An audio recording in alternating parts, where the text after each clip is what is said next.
How the devil? How you all doing? Harvey, how the devil, mate? Yeah, bloody good, actually. Yo, Danny, now then, hey.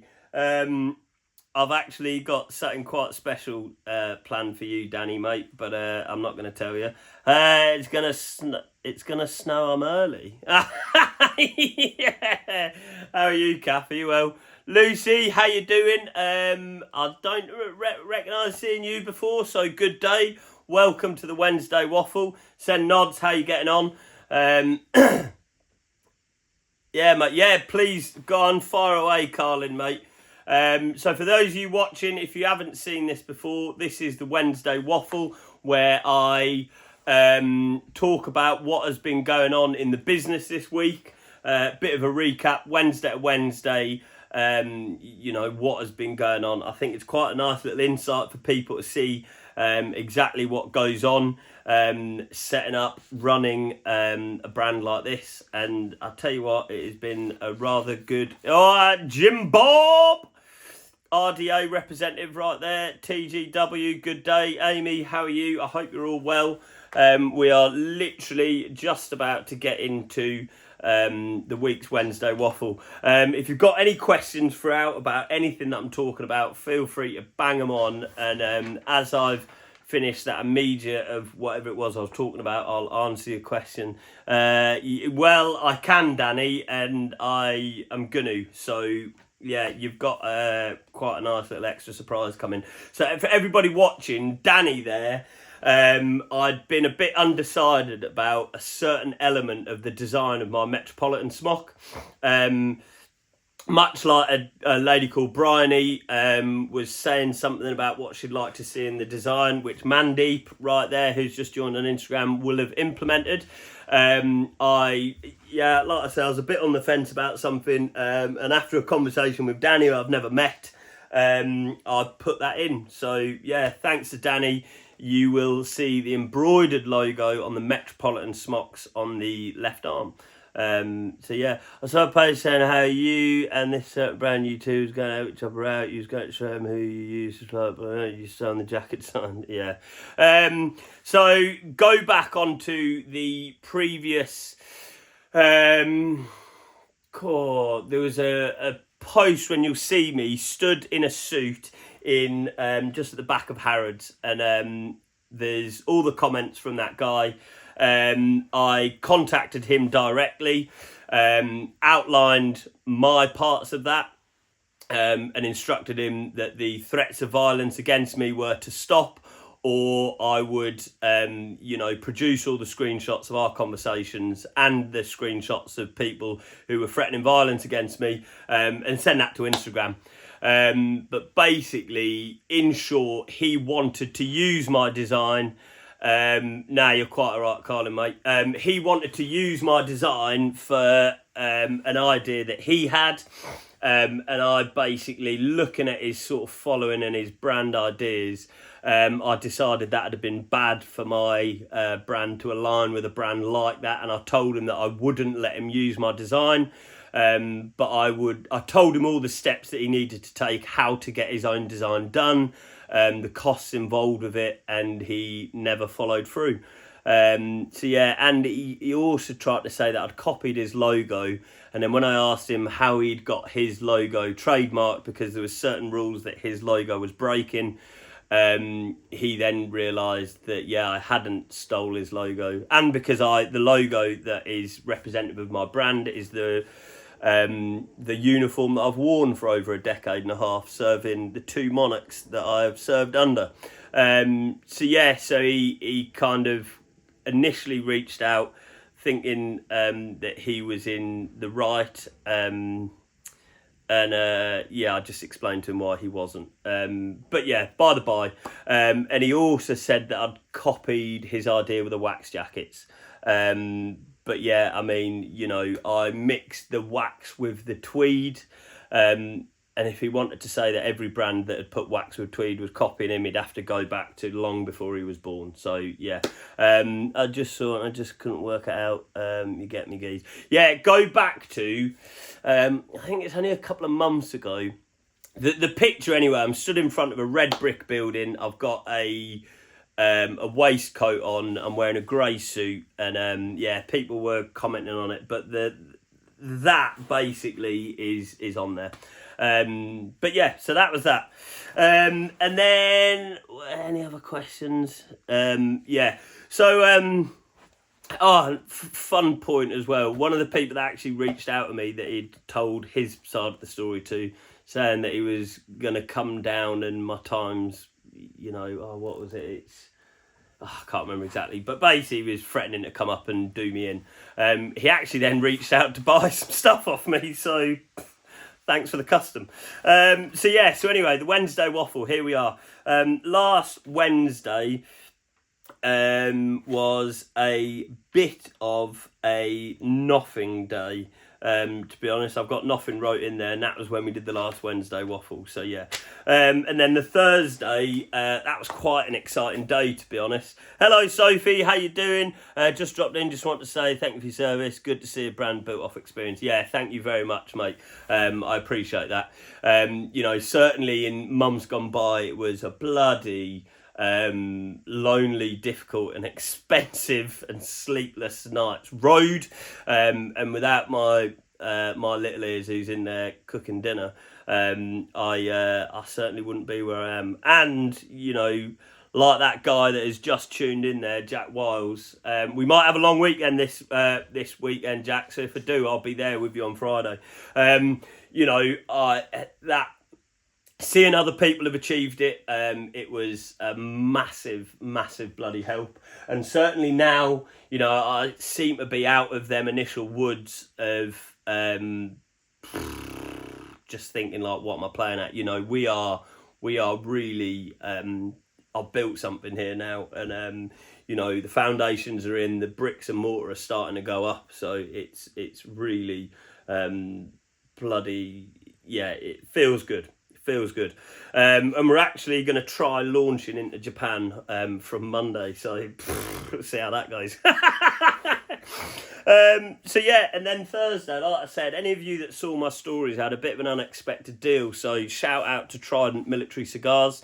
They have opted to purchase a small amount of my gilets, the Sherpas, to represent their brand as like a uniform for when they're out at events, and then they're going to put their logo on the opposite side to the guardsman. So that was really that set off Thursday incredibly well. I then had a meeting at 11:30 at the Castle Hotel in Windsor. Good day, Liam. Love that, Scout. How you getting on? I had a meeting at the Castle Hotel in Windsor, and basically, it's an old platoon commander. He wasn't my platoon commander, but an officer within the Coldstream Guards. Got chatting to someone at an event, and then mentioned about my brand. They looked me up, and then asked for my contact details. And what that is, anything. Yeah, exactly. And if you watch my previous waffles, you'll see when I got talking to a guy called Oliver Massey Birch, who put me on to this idea, who's the founder, he's the director of Fortis, not the founder. It was his dad that founded it, or his parents, I should say. But yeah, so that's going on. They basically wanted to meet me to see what I'm about, see my products, and my business partner Jay, who I'm gonna get him onto one of these lives one day. He's not as confident, I suppose, in front of the camera as I don't know. But yeah, so he's been doing some product pages, so it's basically more. So when you see the description on the website, it's more focused on the technical aspects of it, the fabrics, the manufacturing, all that sort of stuff, and then price points for buying in bulk. So that will hopefully lead to some small scale contracts with police forces across the UK. So when you're dealing with the police, it's not necessarily the whole of the police, like if you've got a contract with the armed forces. That is the goal within a few years. But yeah, individual police forces, they can afford to spend more money per officer, which means that my products made in Britain will be more accessible. So that was flipping incredible. So that was Thursday. And then, oh my lord above, the behemoth that was the weekend arrived. Got to go, bud. We'll catch up with you on Friday. All the best. Yeah, God bless you and mate. Like you heard me talking there, or saying to Jack, I may well be driving to Wales on Friday morning early doors, so plenty of time to talk on the way there and the way back. Andrew, before I move on to the weekend, sizing is the issue I've found difficult. Adjustment may be needed. Oh, big style. Yeah. I mean, we're doing a soft launch into Japan, just to see if there is any sort of uptick, which I hope there will be. I believe there will be. But tune in next Wednesday to find out. But yeah, so Friday, over the weekend, I had to get to Yorkshire Field Sports Apparel for their VIP event, which was due to, the first time them running that event, how busy it got. It just turned into a bit of a blunder, to be honest. But it was a good event. But yeah, so I drove from here up to where was it? Penistone. So just outside of Barnsley. So head up there I set off there Thursday night, not Friday morning. Jesus, yeah, I set off up there on Thursday night. Got there just after midnight, and then with the long drive, I had loads of stuff to catch up on my phone. Messages to get back to, some emails to reply to, and then, the brain is then rushing. So I ended up getting to sleep at about 2:00 in the morning Friday. I then woke up and then met Daz in the morning. We went for a bit of breakfast. Well, I went for a run first because I live under the flight path of Heathrow. So when I got up there and all I could hear was the cows and sheep, it was bloody lovely. So I thought, I can't waste this. Went for a run first thing while I was waiting for Daz to rock up at the shop. And then spent a couple of hours with him chatting away, talking about shows, strategies, where to go to, what would work for my brand. It's quite niche, with the high price point, which comes with the avenue of being made in Britain. It's getting that right, which is quite important.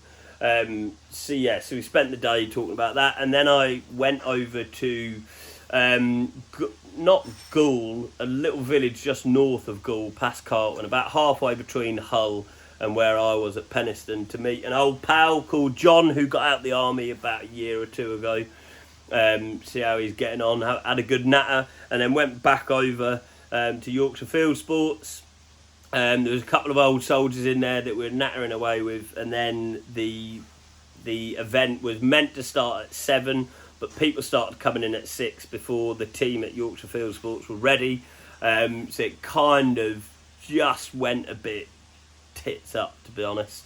I was meant to do my first public speaking thing, and I presumed it was going to be about 8:00, halfway through the night.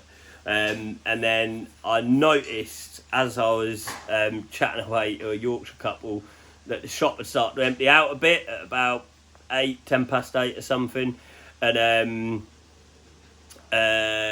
I assumed that everyone was going to be out in the car park, and that's where they were going to do the chat. So I got distracted. A customer just messaged, and then when I went out, I finally got finished talking to this couple at like 7:30. I went outside and flipping most of the people had buggered off, and then kind of tried to get Daz's ear, but he was just talking to people, and it was basically a massive balls up.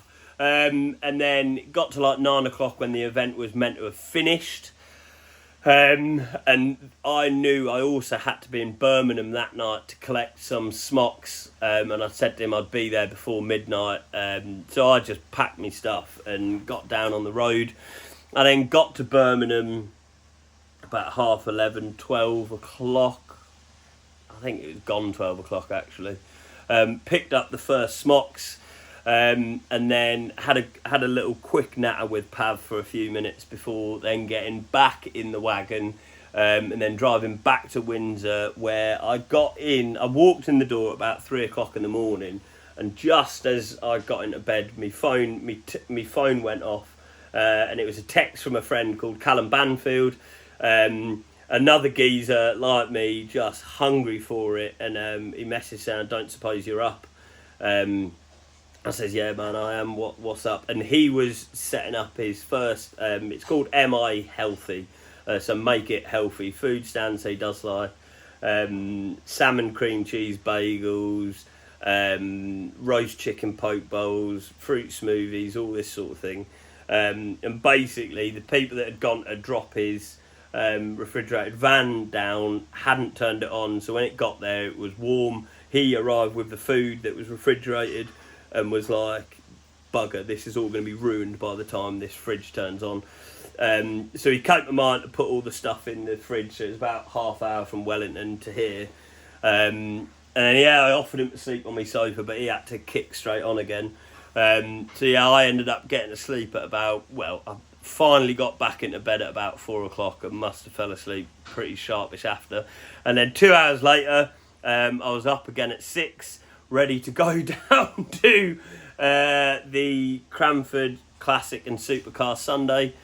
And because of all the supercars that were going to be getting displayed, we had to get there within a certain time frame. So we set straight off again, went to the storage unit, unpacked some stuff, repacked some other stuff, picked up the gazebo, got the mirror and all this other bits, and then went and did an emergency shop for Callum at Tesco's. Was that the next day? I think that was the Monday. Yeah, I think it was the Monday. And then got down to the Canford and Classic Supercar Sunday. Let me just have a quick drink. Hello, Simon. Flipping it. Loads of people have joined on. Good day, everyone. William, you're a Koglu. Jeff, Mark, how the devil, Blackburn Ranch, good to bloody see yous. Flipping it. Loads of yous joined in. Good day to everyone. Sorry I missed yous coming in. Then the Canford Classic Supercar Sunday. If you look at the post I just put up, we found a rope swing on the Saturday. Even though I was knackered, I was like, let's just go get some food and then go for a little wander. And then we found this rope swing, and in short, I ended up getting hung upside down on it, dangling in the water. And literally just before, Ruth had said, "I don't think this is a good idea," and she was right, obviously, because the fairer sex usually are, aren't they, in these sort of relationships, let's be honest. So that was that. And then the event itself, it was, Ruth absolutely flipping herself. And then the event itself was flipping brilliant, but I learned a hell of a lot. The lady that was organising it was her first year doing it at that location, and she says, "Where do you want to go?" And I says, "Oh, over there by the bar looks good." She's like, "Oh, well, the band are going to be there. You sure you want to be by the band?" I was like, "Yeah, why not?" Big mistake. The band was flipping loud as hell. It was literally hurting my ears. I stood there most of the day like this, just because it was like there, and 5,000 people through the gates, and barely anyone came near us because the band was so bloody loud. Epic fail in terms of where I put myself, but what an event. Like, the cars that were there were flipping incredible. I should have been focused on sales, but I was more like, literally, can I just go for a wander? And I was just going around looking at these cars. No, it was cool. And then, came back. And then the Monday, the bank holiday Monday, I did go and see Callum again. That's when I took him a resupply on his shopping. So loads of fruit and chicken and bacon and stuff like that for his salad, poke bowls and stuff. So that was Monday. Gaspard Maxud, who will be trotting up at Burley in my first company collaboration with Michael J. Taylor's. So it's a suit that I have designed. Michael J. Taylor's are making it, and Gaspard will be trotting up in it at Burley in Wednesday next week, which I'm flipping well excited about. And then today we were just finalising the product shots, the product pages for this contract that we might hopefully get, which would be amazing. And yeah, that is, and then obviously I started back at work on Tuesday, back at Victoria Barracks, and it's quite quiet because most people are away on exercises in the run up to deploying to Cyprus, which I won't be going to. Thank the Lord. Yeah, and that is the week in a roundup, as it's been really. So if there's any questions for the next sort of minute or two while I'm wrapping up, please fire them away. So these quarter zips with the zip, which I've now changed, we've still got a few of them, and the reason I've changed it is, 1 minute, there, it gets caught occasionally, so I wanted to upgrade that zip straight away. So with the code LO in capital letters and 30, LO30. Hey, up Duster, mate. Yes, I am well, thank you. Everything is getting posted out from Monday. So look forward to that on Tuesday, Wednesday. So yeah, LO30, you can get £30 off these. The ones without the upgraded zip. If you don't use the discount code, I'll send you one of the new ones with the different zip. Waffle knit cotton. And then there's still a few of the various gilets with the dry clean discount, which is capital DRY, capital CLEAN, capital DISCOUNT. All one word, dry clean discount. You get £45 off. Some of the gilets, which I took to an event and got a bit dusty. I mean, you can't really tell, but it is very minimal. So I didn't want to have them dry cleaned and then sell them off as new. You know, the price of a dry clean, 15 quid maybe. So I thought 45 quid off, and you can nab one of the gilets that are my display stock, basically. So absolute bargains to be had there. Bargains with these. So yeah, treat yourselves this payday. And that is, as no questions have come in, I will bid you all adieu for this week until next week. I look forward next Wednesday to hearing how the soft launch into Japan goes. Snapdragon Zuntal. Yeah, we are shipping to Japan now, so treat yourself at payday. Good night all, God bless, and as always, God save the king. Hey Lydia, you've just missed us. I'm kicking on, but this video will be uploaded to YouTube. When are the smocks coming out, Lockie? I'm picking them up. Excuse me. Well, they're being delivered to me Monday. You will see the payment get processed Monday, and then I will be literally posting them Monday. Very latest Tuesday. And obviously, because you had stuff to do with design alterations, I'm sending you something a bit extra. I just need to make sure the sizing is right. Boom, loving my Henry mate, number 19. Oi, oi. So Dunk there saw the story of the few extras that I got early to showcase at the Canford and Classic Supercar